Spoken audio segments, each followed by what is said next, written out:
Hey guys, how's everybody doing on their end? My friend Kid here, back again.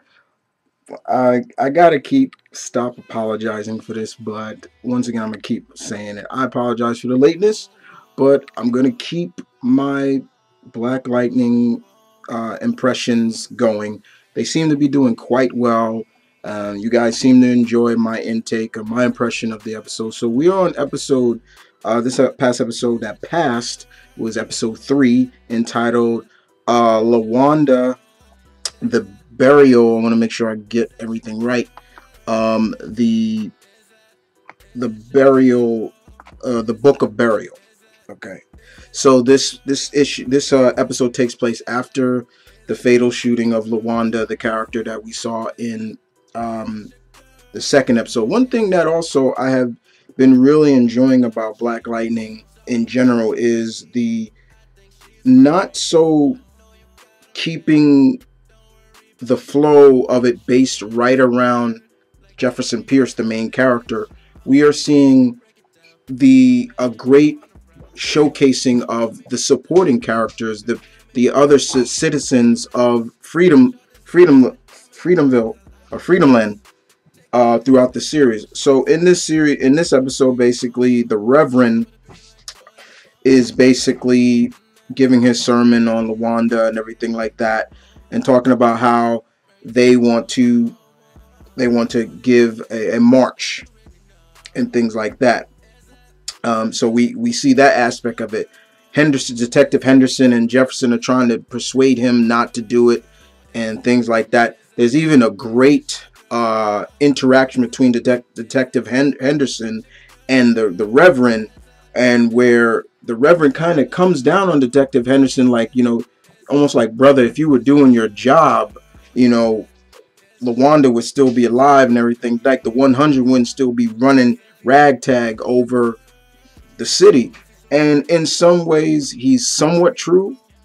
But then on the other side of the tracks, here comes Detective Henderson even saying, but you talk a lot, but for someone who, you're a reverend, but he throws down, you got a silk suit on, a silk cloth and all that. Look at them shoes you wear and everything like that.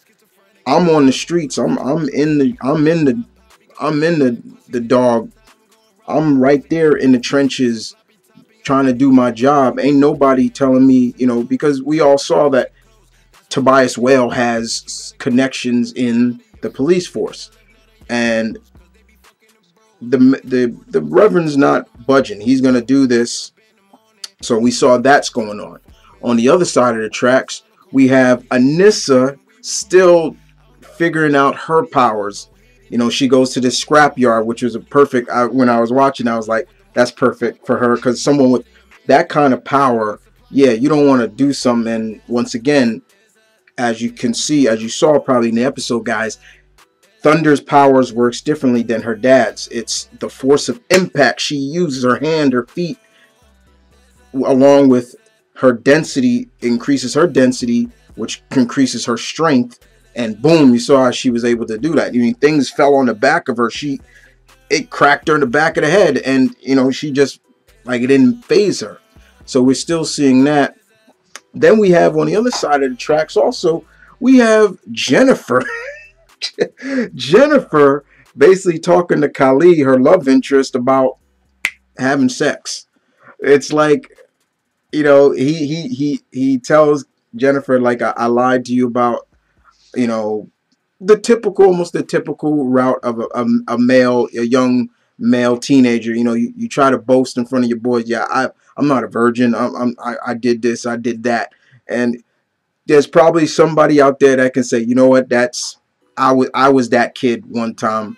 I was that, to impress the girls, I would say, yeah, I had sex when I was this. But in this, we see him own up to his lie and basically say, look, and why, once again, hence I'm saying that I'm liking Kali. I like him in general. Like, he's owning up to he wants to get out of Freeland, but he wants to do it right. He's not doing, drugs. He's not doing this. He can run, and he wants to take Jennifer with him, and that's cool. But the whole situation really is Jennifer wanting to have sex, and then not even that, leading up to the talk with her parents, which was hilarious. Like, she literally just came out and said, um, well, when we're gonna have sex. I'm literally, I'm not paraphrasing all of it, but basically she was like, well, I'm gonna have sex and I'll be back before curfew. And I'm like, I just cracked up laughing, and it's Jefferson's face that just cracked me up, because he couldn't believe what was coming out of his mouth, or out of his daughter's mouth, but it was hilarious. On the other hand, other than that, we also get to see Lady Eve, played by Jill Scott.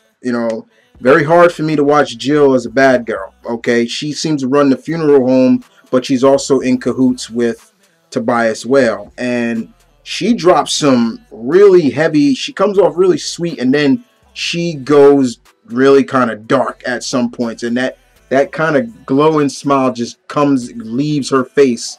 And I gotta admit, Miss Scott was really good at doing it. I was just like, okay, that's kind of scary though. She kind of reminded me of oh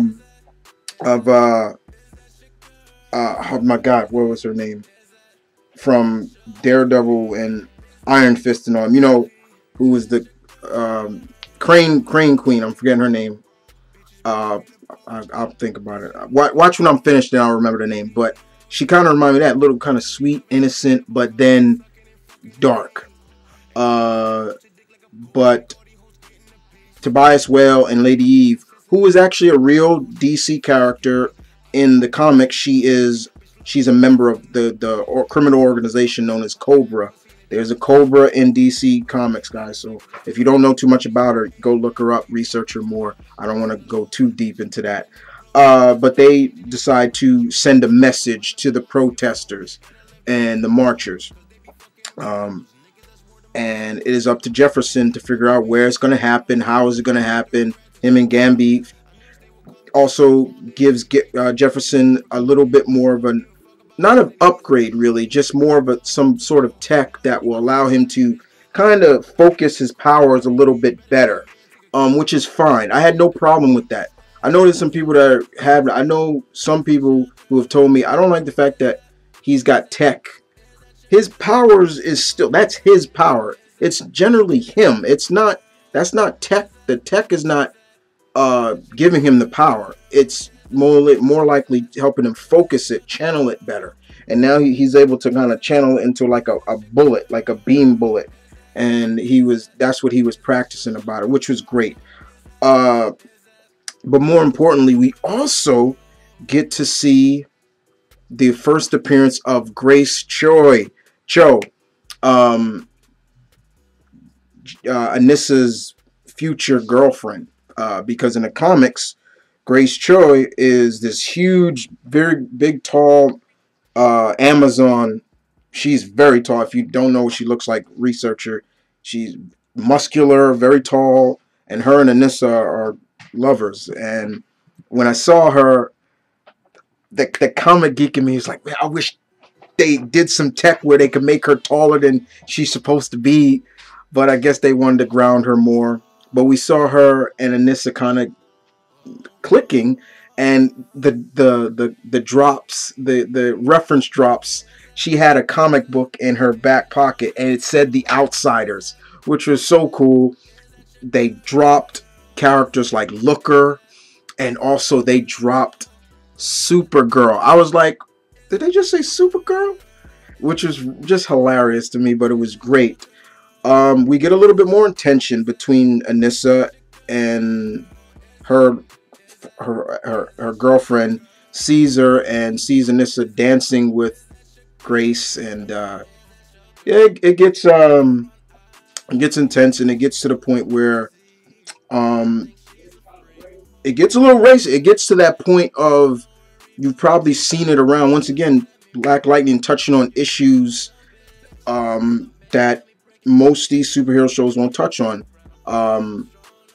Anissa's girlfriend gets pissed off, and she basically blatantly calls out, so my girl, or she calls her Harriet, is cheating on me with an Asian. And it was just like, man, there's that whole aspect of Black shouldn't be in interracial couples or anything like that. And there should never be that focus of interracial in the black communities, you know, as a whole, which I don't agree with, but it was good that they touched on that.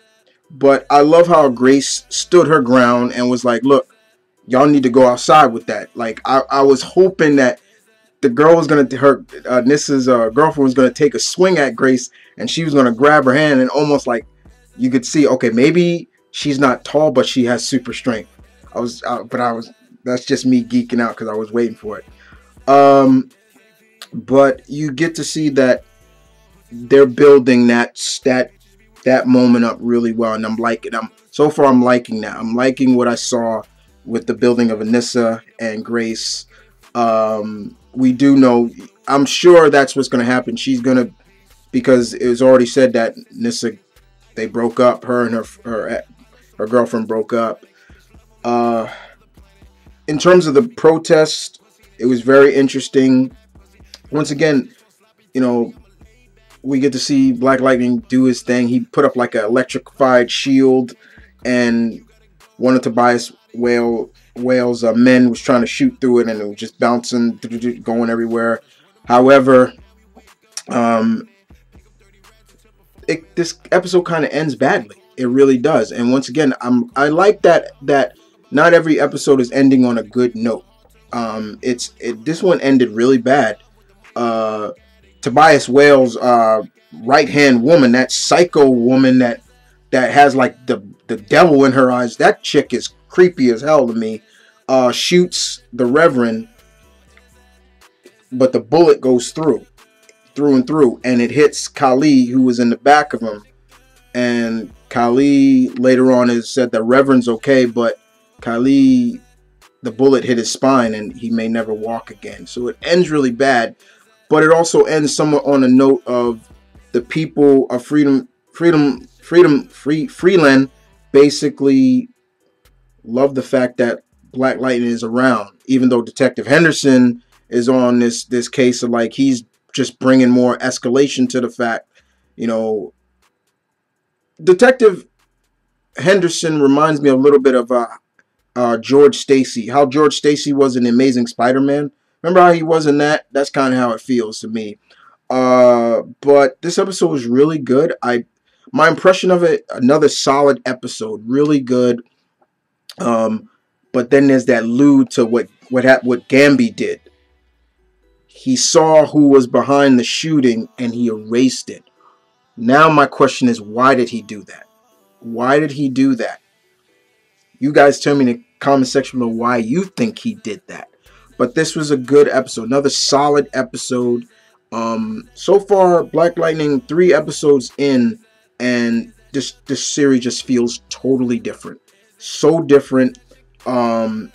Issues, moments, the spotlighting of not just the titled character, making you really care about the supporting characters, not even the supporting character, but just the minor characters as well.